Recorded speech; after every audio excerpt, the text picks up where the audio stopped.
قرآن پاک میں اللہ تعالیٰ نے بڑی شد اور مد سے ارشاد فرمایا ہے، اس بوڑھے انسان سے میں اور میرا رسول صلی اللہ علیہ وآلہ وسلم جنگ کا اعلان کرتے ہیں۔ ایک بوڑھا شخص جس کے بال سفید ہو چکے، جس کی کمر جھک چکی ہے، جس کی سانسیں دھیمی پڑ رہی ہیں، جس کا چہرہ جھریوں سے بھر چکا ہے، جس کی زندگی کی شام قریب ہے، مگر وہ پھر بھی یہ بدنما عمل کرتا ہے۔ وہ نہیں جانتا کہ اس کا یہ عمل اسے اللہ اور اس کے رسول صلی اللہ علیہ وآلہ وسلم کے غضب کے قریب لے جا رہا ہے۔ وہ نہیں سمجھتا کہ وہ اپنے لیے جہنم کی آگ کا کنواں کھود رہا ہے۔ نبی کریم صلی اللہ علیہ وآلہ وسلم نے فرمایا، اس عمل کے 70 درجے ہیں، ان میں سب سے ہلکا درجہ ایسا ہے جیسے کوئی شخص اپنی ماں سے زنا کرے۔ یہ وہ جنگ ہے جس میں کوئی جیت نہیں سکتا، یہ وہ جنگ ہے جس میں شکست حتمی ہے، یہ وہ جنگ ہے جس کا انجام جہنم کی ہولناک آگ ہے۔ وہ بھیانک اور گناہوں سے لتھڑا ہوا بوڑھا یہ ہے۔ بسم اللہ الرحمن الرحیم۔ السلام علیکم ورحمۃ اللہ۔ محترم ناظرین، ایک غافل انسان، کیا تم نے کبھی سوچا کہ جب تمہاری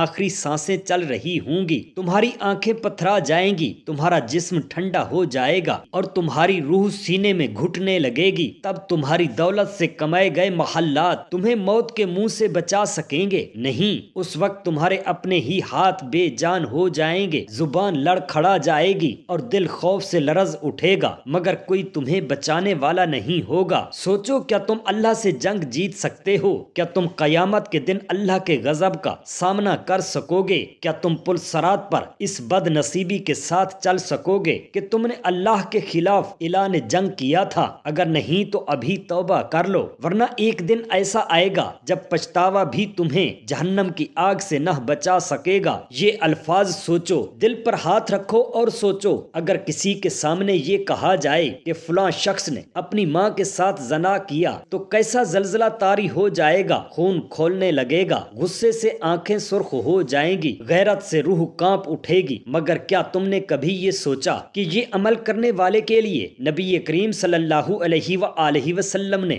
یہی مثال بیان کی ہے، اور یہ تو صرف سب سے ہلکے درجے کا گناہ ہے، باقی ان 70 درجات کا کیا حال ہوگا؟ سوچو کیسا لرزہ خیز منظر ہے۔ انسان کی ماں جس کے قدموں کے نیچے جنت ہے، جس کی گود میں سب سے محفوظ پناہ گاہ ہے، جس کے لیے ذرا سی گستاخی بھی جہنم میں لے جا سکتی ہے، اور یہاں نبی کریم صلی اللہ علیہ وسلم فرما رہے ہیں کہ اس عمل کا سب سے ہلکا درجہ اپنی ماں سے بدکاری کے برابر ہے۔ دل دہل جاتا ہے، روح کانپ اٹھتی ہے، مگر افسوس آج کے لوگ اسی عمل کو فخر سے کرتے جا رہے ہیں اور اس پر خوش بھی ہوتے جا رہے ہیں۔ کہتے ہیں کوئی معمولی جرم نہیں، یہ کوئی چھوٹا گناہ نہیں، یہ ایسا جرم ہے جس پر خود اللہ اور اس کے رسول صلی اللہ علیہ وآلہ وسلم نے اعلان جنگ کیا ہے۔ سوچو، جس کے خلاف اللہ نے جنگ کا اعلان کیا، اس کا کیا انجام ہوگا؟ وہ زمین پر چین سے جی نہیں سکتا، اس کا دل ہمیشہ بے سکون رہے گا، اس کا رزق بے برکت ہو جائے گا، اور جب موت کا فرشتہ اس کی روح کھینچے گا تو وہ ایسا تڑپے گا جیسے کوئی کانٹوں میں الجھی ہوئی روئی کو کھینچے۔ یہ کوئی معمولی جرم نہیں، یہ کوئی چھوٹا گناہ نہیں، یہ ایسا جرم ہے جس پر خود اللہ اور اس کے رسول صلی اللہ علیہ وآلہ وسلم نے اعلان جنگ کیا ہے۔ سوچو، جس کے خلاف اللہ جنگ کرے اس کا کیا انجام ہوگا؟ وہ زمین پر چین سے جی نہیں سکتا، اس کا دل ہمیشہ بے سکون رہے گا، اس کا رزق بے برکت ہو جائے گا، اور جب موت کا فرشتہ اس کی روح کھینچے گا تو وہ ایسے تڑپے گا جیسے کوئی کانٹوں میں الجھی ہوئی روئی کو کھینچے۔ پھر قبر میں اس کے ساتھ کیا ہوگا؟ اس کی قبر آگ کے گڑھے میں بدل جائے گی، سانپ اور بچھو اس کے جسم کو نوچیں گے اور وہ چیخے گا، بلبلائے گا، مگر کوئی اسے چھڑانے والا نہ ہوگا۔ پھر قیامت کے دن جب سورج سوا نیزے پر ہوگا، جب زمین تانبے کی طرح گرم ہوگی، جب لوگ ننگے پاؤں ننگے بدن بھوکے پیاسے حساب کے لیے کھڑے ہوں گے، تب اس کے چہرے پر ذلت و رسوائی کے سوا کچھ نہ ہوگا۔ پھر تمہاری روح قبض کرنے کے لیے فرشتے آئیں گے، مگر رحمت کے فرشتے نہیں بلکہ عذاب کے۔ وہ تمہاری روح کو تمہارے جسم سے اس طرح نوچیں گے جیسے کانٹوں میں الجھی ہوئی بھیگی ہوئی روئی کو کھینچا جائے۔ تمہارا جسم تڑپے گا مگر رحم نہیں کیا جائے گا، کیونکہ تم نے اللہ اور اس کے رسول صلی اللہ علیہ وآلہ وسلم کے خلاف جنگ کی تھی۔ جب تمہیں قبر میں اتارا جائے گا اور مٹی تمہارے چہرے کو ڈھانپ دے گی، تب وہاں تمہارے کمائے گئے سونے چاندی اور جائیدادوں کا کوئی فائدہ نہیں ہوگا۔ وہاں صرف وہ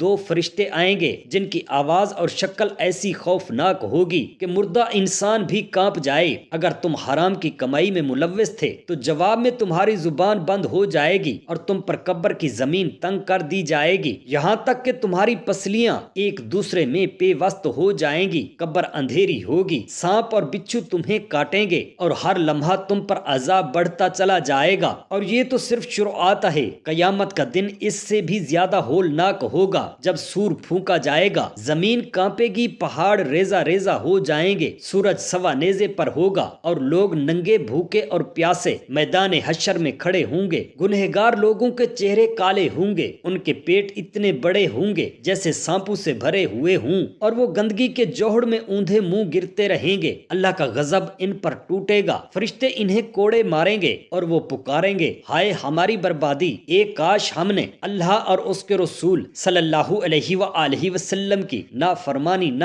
کی ہوتی، مگر اس وقت پچھتاوے کا کوئی فائدہ نہ ہوگا۔ پھر پل صراط آئے گا، وہ پل جو بال سے زیادہ باریک اور تلوار سے زیادہ تیز ہوگا۔ اس پل کو پار کرنا ہی جنت اور جہنم کے درمیان فرق کرے گا۔ حکم ہوگا کہ وہ اس پر چلیں، مگر جیسے ہی وہ قدم رکھیں گے اعمال ان کا بوجھ بن جائیں گے، ان کے پاؤں لڑکھڑا جائیں گے اور وہ جہنم کی تاریکیوں میں جا گریں گے۔ وہ جہنم جس کی آگ 70 گنا زیادہ شدید ہے، جس میں آگ کے بچھو، زنجیریں اور کھولتا ہوا پانی ہوگا۔ کیا تم اس انجام کے لیے تیار ہو؟ کیا تم اللہ کے عذاب کو سہنے کی طاقت رکھتے ہو؟ کیا تم قیامت کے دن اللہ اور اس کے رسول صلی اللہ علیہ وآلہ وسلم کے سامنے ایسے گناہ کا جواب دے سکو گے؟ قرآن کے حکم سے حدیث کی روشنی میں روکا گیا تھا، تو پھر کیوں اپنے آپ کو بربادی کی طرف لے جا رہے ہو؟ ابھی بھی وقت ہے، اللہ سے سچی توبہ کر لو، ورنہ وہ دن دور نہیں جب کوئی معافی نہ ملے اور صرف پچھتاوا رہ جائے گا، مگر وہ پچھتاوا کسی کام نہیں آئے گا۔ محترم ناظرین، ایسے 3 وقت ہیں جن میں نماز پڑھنا سختی سے منع ہے،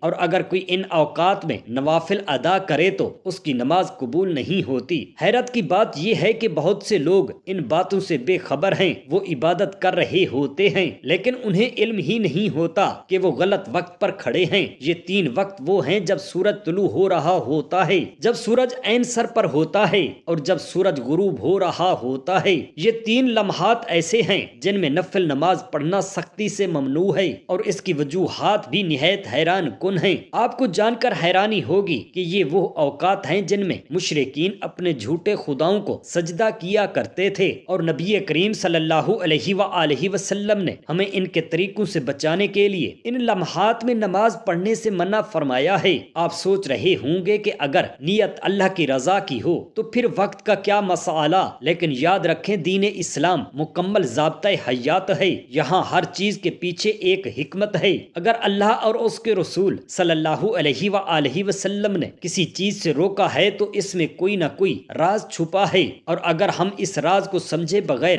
عبادت کریں گے تو کہیں ایسا نہ ہو کہ ہم غلطی پر ہوتے ہوئے بھی یہ سمجھیں کہ ہم نیکی کرتے ہیں۔ ہم سب زندگی کی بھاگ دوڑ میں مصروف ہیں، دنیاوی معاملات ہمیں اس قدر گھیر لیتے ہیں کہ ہمیں اپنی آخرت کا خیال تک نہیں آتا، اور جب ہم دین کی طرف آتے ہیں تو بھی اپنی مرضی اور سہولت کے مطابق عبادات کرتے ہیں، بغیر یہ سوچے کہ کیا ہمارا طریقہ کار صحیح بھی ہے یا غلط۔ کیا کبھی ہم نے غور کیا کہ نماز کے اوقات کیوں مقرر کیے گئے ہیں اور کیوں کچھ لمحات میں نماز کو منع کیا گیا؟ کہیں ایسا تو نہیں کہ ہم جانے انجانے میں ان ممنوع اوقات میں نماز ادا کر رہے ہوں؟ اگر ایسا ہے تو یقین جانیے یہ بات ہمیں ہلا کر رکھ دینے کے لیے کافی ہے۔ آپ میں سے کتنے لوگ ایسے ہیں جو اپنی نمازوں کے معاملے میں لاپرواہ ہیں؟ کتنے ایسے ہیں جو بس وقت ملا فوراً نفل پڑھنے کے لیے کھڑے ہو گئے بغیر یہ دیکھے کہ یہ وقت جائز بھی ہے یا نہیں؟ اور کتنے ایسے ہیں جو عبادت کو بس ایک رسم سمجھ کر ادا کرتے ہیں مگر دین کے اصل اصولوں کو جاننے اور ان پر عمل کرنے کی کوشش نہیں کرتے؟ یہ وقت جاگنے کا ہے، یہ وقت غور و فکر کرنے کا ہے، یہ وقت اپنی نمازوں کو درست کرنے کا ہے۔ کہیں ایسا نہ ہو کہ ہم نیکی سمجھ کر کچھ ایسا کر رہے ہوں جو ہماری ساری نیکیوں کو برباد کر دے۔ کیا آپ تیار ہیں جاننے کے لیے کہ یہ 3 اوقات کون سے ہیں اور کیوں ان میں نماز ممنوع ہے؟ کیا آپ اپنی نمازوں کو نبی پاک صلی اللہ علیہ وسلم کی تعلیمات کے مطابق ڈھالنے کے لیے تیار ہیں؟ اگر ہاں تو اس ویڈیو کو آخر تک ضرور دیکھیں، کیونکہ جو باتیں آج آپ جاننے والے ہیں وہ شاید آپ کی عبادات کا رخ ہمیشہ کے لیے بدل دیں۔ نماز اسلام کا سب سے اہم رکن ہے جو بندے کو اپنے رب سے جوڑتی ہے۔ فرض نمازیں ہر مسلمان پر واجب ہیں، جبکہ نفل نمازیں اللہ کی رضا اور قرب حاصل کرنے کا ذریعہ ہے۔ نفل عبادات کا دروازہ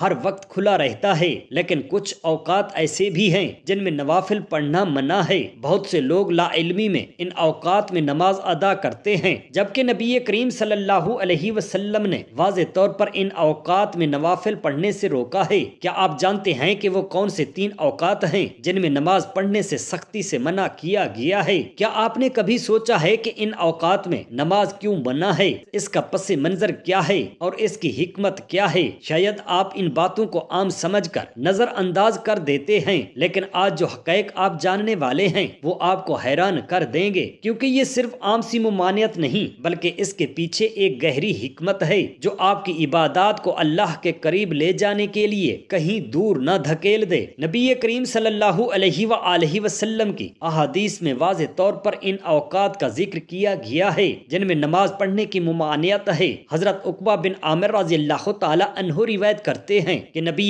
پاک صاحب الاولاق صلی اللہ علیہ وسلم نے فرمایا، 3 وقت ایسے ہیں جن میں نبیوں نے ہمیں نماز پڑھنے سے منع فرمایا ہے: جب سورج طلوع ہو رہا ہو، جب سورج عین سر پر ہو، اور جب سورج غروب ہو رہا ہو۔ باحوالہ حدیث صحیح مسلم۔ اس حدیث مبارکہ میں 3 واضح اوقات کا ذکر کیا گیا ہے جن میں نفل نماز پڑھنا جائز نہیں۔ پہلا وقت وہ ہے جب سورج طلوع ہو رہا ہو، یعنی فجر کی نماز کے بعد سے سورج مکمل طور پر نکلنے تک تقریباً 15 سے 20 منٹ کا وقت۔ اس وقت نماز پڑھنے کی ممانعت کی بنیادی وجہ یہ ہے کہ مشرکین سورج کو سجدہ کرتے تھے، اور اسلام نے ایسی کسی بھی مشابہت سے بچنے کا حکم دیا ہے۔ اگرچہ ہمارا سجدہ اللہ کے لیے ہوتا ہے، مگر دین میں احتیاط کا تقاضا یہی ہے کہ ان لمحات میں نماز نہ پڑھی جائے تاکہ کسی قسم کا شبہ باقی نہ رہے۔ دوسرا وقت وہ ہے جب سورج عین آسمان کے درمیان ہوتا ہے، یعنی زوال کا وقت۔ زوال کا مطلب وہ وقت ہے جب سورج اپنے عروج پر پہنچ جاتا ہے اور کچھ لمحوں کے لیے ایسا محسوس ہوتا ہے جیسے وہ رک گیا ہو۔ اس وقت میں نماز نہ پڑھنے کی وجہ یہ ہے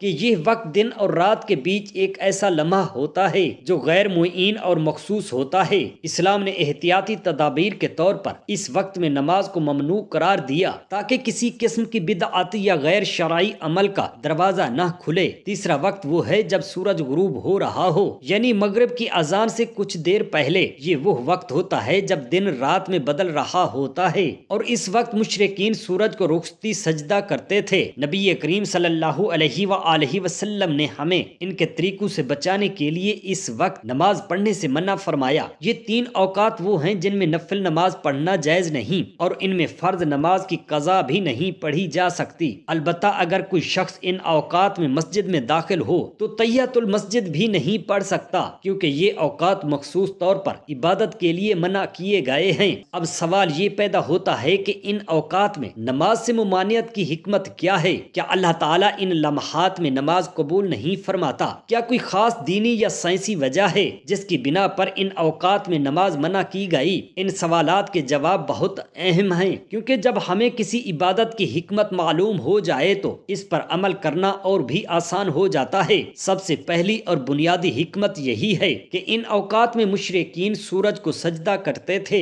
اور اسلام نے اس قسم کے کسی بھی شبہ سے بچنے کے لیے ان اوقات میں نماز کو ممنوع قرار دیا۔ یہ اسلام کی وہ خاصیت ہے جو اسے ہر قسم کے شرک اور بدعت سے محفوظ رکھتی ہے۔ دوسری حکمت یہ ہے کہ ان اوقات میں قدرتی تبدیلیاں آتی ہیں، جیسے سورج کا طلوع و غروب ہونا یا زوال کے وقت اس کی شدت میں کمی آنا۔ ان لمحات میں قدرتی طور پر انسانی جسم میں بھی تبدیلیاں آتی ہیں، اور انہی لمحات میں نماز کے بجائے دوسرے ضروری امور انجام دینا زیادہ مفید ہو سکتا ہے۔ تیسری حکمت یہ ہے کہ یہ اوقات دنیاوی مصروفیات کے لیے مخصوص ہوتے ہیں، اور اگر ان لمحات میں نماز کی اجازت دے دی جاتی تو یہ امکان تھا کہ یہ لوگ اپنی روزمرہ کی ذمہ داریوں سے غافل ہو جاتے۔ اسلام ہمیں توازن اور اعتدال سکھاتا ہے، اور انہی اصولوں کی بنیاد پر نماز کے لیے مخصوص اوقات مقرر کیے گئے ہیں۔ یہاں ایک اور اہم سوال پیدا ہوتا ہے کہ اگر کسی کو ان اوقات میں سجدہ کرنا پڑے تو کیا وہ کر سکتا ہے؟ مثال کے طور پر کوئی شخص اگر قرآن پاک پڑھ رہا ہو اور سجدہ تلاوت کی آیت آ جائے تو کیا وہ ان اوقات میں سجدہ کر سکتا ہے؟ اس کا جواب یہ ہے کہ سجدہ تلاوت عام نماز کے زمرے میں نہیں آتا، لہذا لہٰذا اگر کسی نے قرآن پاک پڑھا اور سجدہ تلاوت واجب ہو گیا تو وہ ان ممنوع اوقات میں بھی سجدہ کر سکتا ہے۔ ایک اور مسئلہ وہ ہے جب کوئی شخص ان اوقات میں فرض نماز قضا کرنا چاہے تو کیا وہ پڑھ سکتا ہے؟ اس بارے میں علماء کا اختلاف ہے، لیکن زیادہ تر علماء کی رائے یہی ہے کہ اگر کوئی شخص جان بوجھ کر فرض نماز قضا کرے تو وہ اسے ان 3 ممنوع اوقات میں بھی ادا نہیں کر سکتا۔ البتہ کسی کو کسی وجہ سے فوراً نماز ادا کرنی پڑے، جیسے جنازہ پڑھنا ہو، تو اس کی اجازت دی گئی ہے۔ یہ تمام نکات ہمیں بتاتے ہیں کہ اسلام میں نماز کا ایک منظم اور متوازن نظام ہے اور ہر چیز ایک خاص ترتیب اور حکمت کے تحت رکھی گئی ہے۔ ہمیں چاہیے کہ ہم اپنی نمازوں کو ان احکامات کے مطابق ادا کریں اور ان 3 ممنوع اوقات میں نفل نماز پڑھنے سے بچیں۔ یہاں پر میں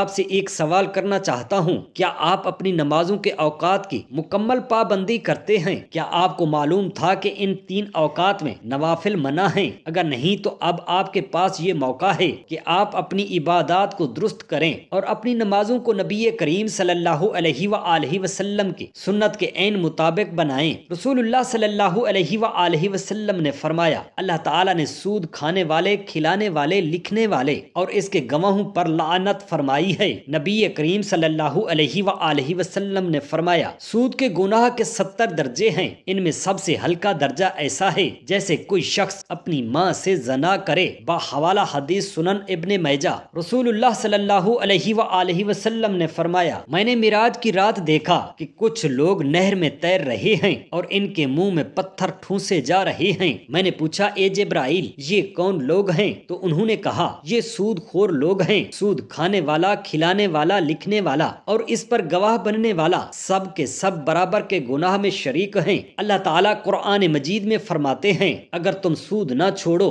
تو اللہ اور اس کے رسول کی طرف سے اعلان جنگ سن لو۔ اللہ اکبر۔ اس سے بڑا کوئی عذاب نہیں کہ اللہ اور اس کے رسول صلی اللہ علیہ وآلہ وسلم خود کسی کے خلاف جنگ کا اعلان کر دیں۔ قیامت کے دن سود خور اس شخص کی طرح اٹھے گا جسے شیطان نے چھو کر پاگل بنا دیا ہو۔ ذرا سوچو، قیامت کے دن تمہاری آنکھ کھلے اور تم پاگلوں کی طرح لڑ کھڑا رہے ہو، تمہارا جسم کانپ رہا ہو، تمہارا دل کسی زلزلے کی طرح دھڑک رہا ہو اور تمہاری زبان لڑ کھڑا رہی ہو، کیونکہ تم سود کھاتے تھے۔ تم نے دنیا میں چند روپوں کی لالچ میں اللہ اور اس کے رسول صلی اللہ علیہ وآلہ وسلم سے جنگ مول لی تھی۔ سود صرف ایک مالی لین دین نہیں، یہ ایک لعنت ہے، یہ ایسا زہر ہے جو انسان کی زندگی، گھر، کاروبار اور آخرت کو تباہ و برباد کر دیتا ہے۔ سود کا 1 روپیہ بھی تمہیں اللہ کی رحمت سے دور کر دیتا ہے، تمہارے رزق سے برکت ختم کر دیتا ہے اور تمہیں جہنم کی آگ کے قریب لے جاتا ہے۔ کیا تم نے نہیں سنا کہ نبی کریم صلی اللہ علیہ وآلہ وسلم نے فرمایا کہ سود کا سب سے ہلکا گناہ